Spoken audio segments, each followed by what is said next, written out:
Good morning, children. So, this time we are going to see a lesson, cell.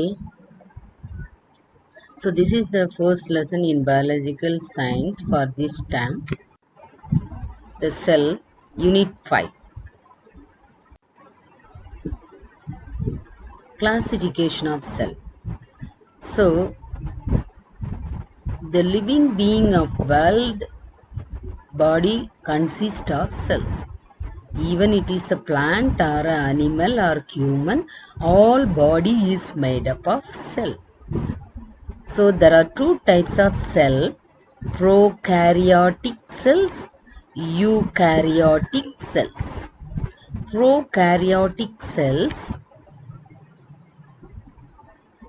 So in the type of prokaryotic cell, it has no true nucleus. So like that, the bacteria and cyanobacteria consist of prokaryotic cells. It has no true nucleus.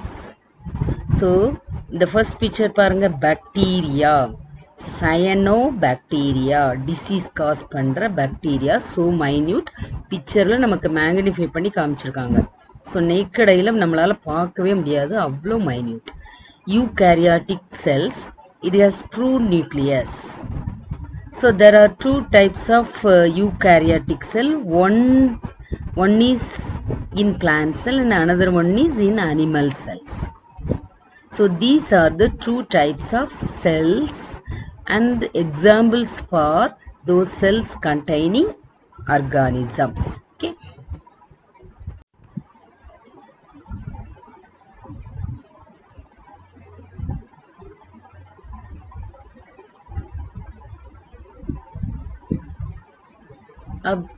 So இப்போ ரெண்டு picture பார்த்தோமா, plant cell, animal cell. Do you observe any similarity between them? ஏதாவது similarity உங்களுக்கு தெரியுதா? So close your eyes and imagine a brick wall.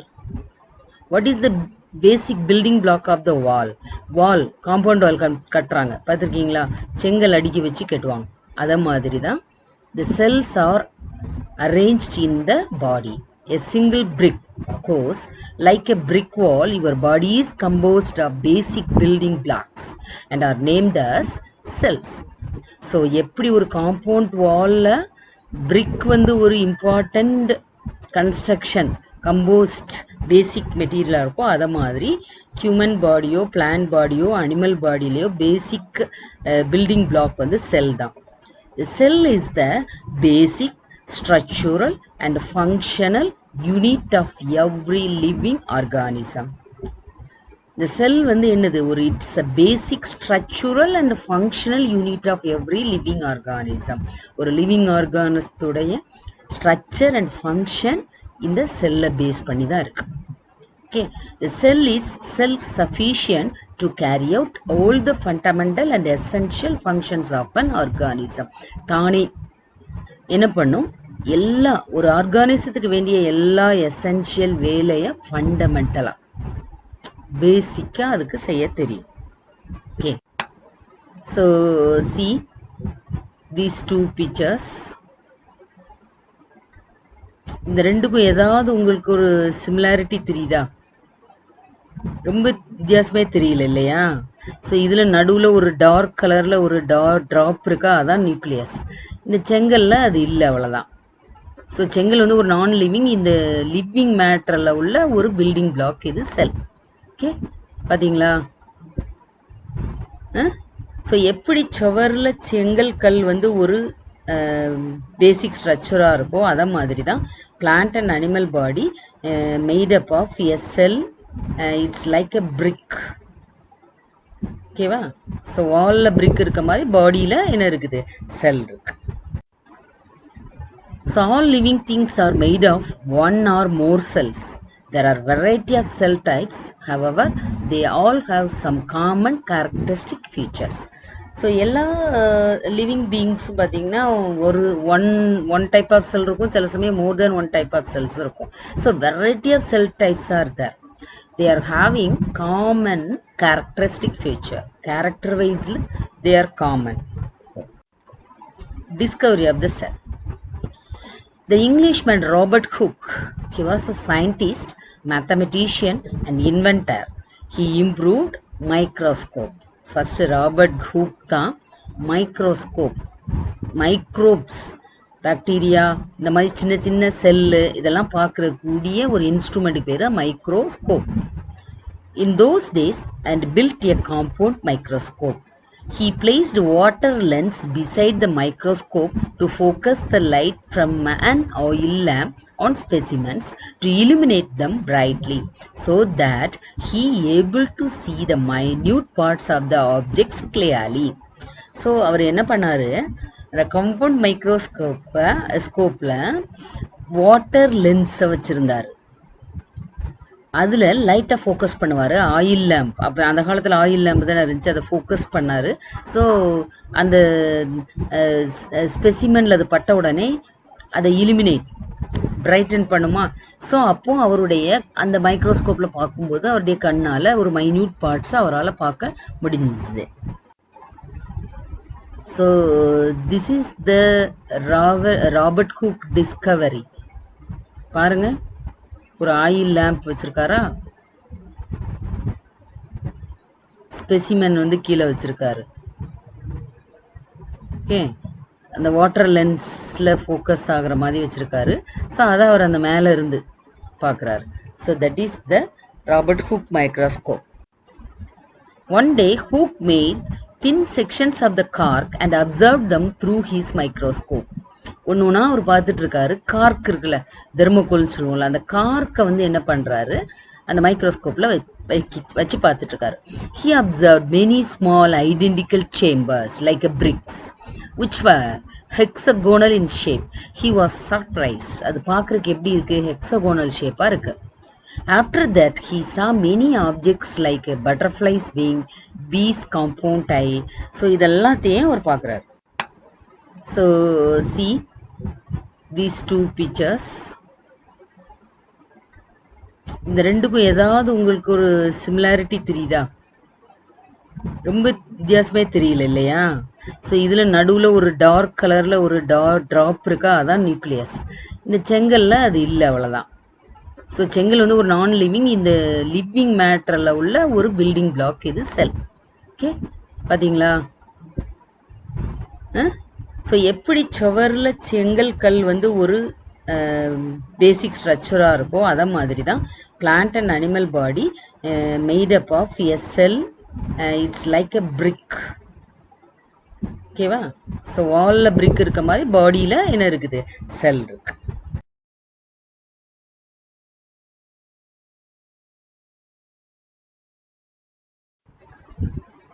The structural organization of the cell.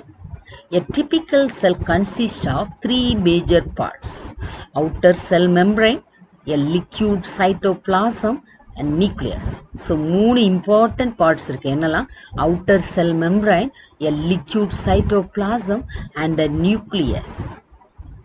So analogous to the body internal organs like eyes, heart, lungs. So specialized structure and perform valuable functions necessary for normal cellular operation. அப்படிதானே lungs, heart, eyes எல்லாம் ஆர்கனா இருக்கு. Many of minuscule but distinct structure called organelles lie within the cell. So இப்போ ice இதெல்லாம் நம்மளால பார்க்க முடியுது, organ. Heart, lungs. Organelles அப்படி கிடையாது. They are specialized structure perform valuable functions.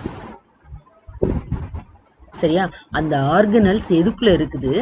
Lies within the cell. செல்லுக்கு உள்ளதான் இருக்குது. Okay.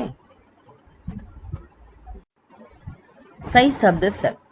Size of cells may vary from a micrometer to a few centimeter. So most cells are microscopic and cannot be seen with the naked eye. So இதில் பார்த்தீங்கன்னா நிறைய செல் microscopic தான், நம்ம naked ஐல பார்க்கவே முடியாது.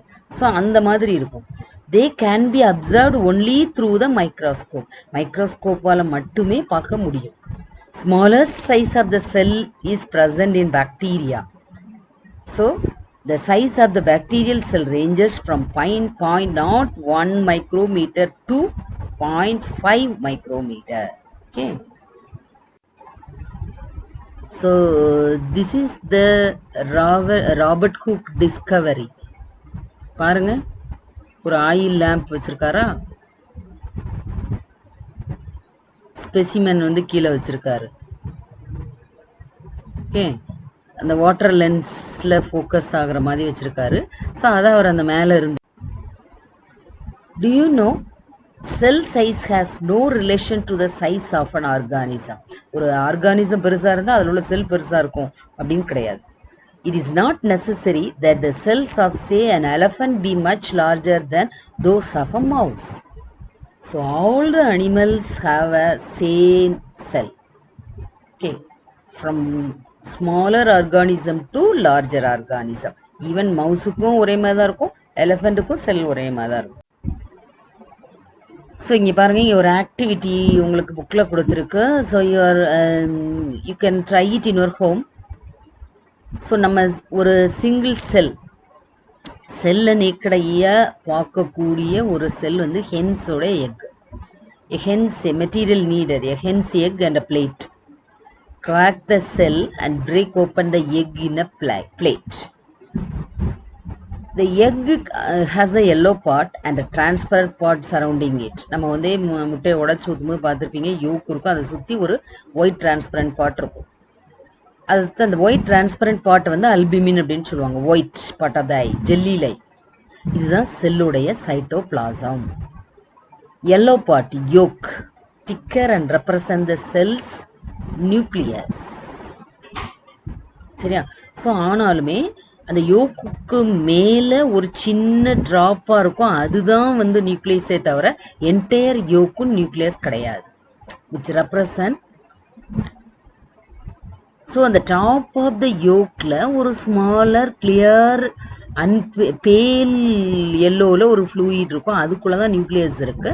அதுக்கப்புறம் அதை சுற்றி யோக் இருக்குது, யோக்கை சுற்றி ஒரு மெம்ப்ரைன் இருக்கும், அதான் செல் மெம்ப்ரைன். ஓகே, அப்போ அந்த அல்புமின் வந்து என்னது, சைட்டோபிளாசம். இப்படி தான் இருக்கும் அப்படின்னு வச்சுக்கோங்க. சரியா? ஸோ இப்படி தான் இருக்குது, இப்படி தான் செல் இருக்குது. ஸோ யோக்கை வந்து நியூக்ளியஸ்னு வச்சுக்கிறோம், அது இருக்கிற ஒயிட் பார்ட்டை வந்து என்னென்னு வச்சுக்கிறோம், சைட்டோபிளாசம்.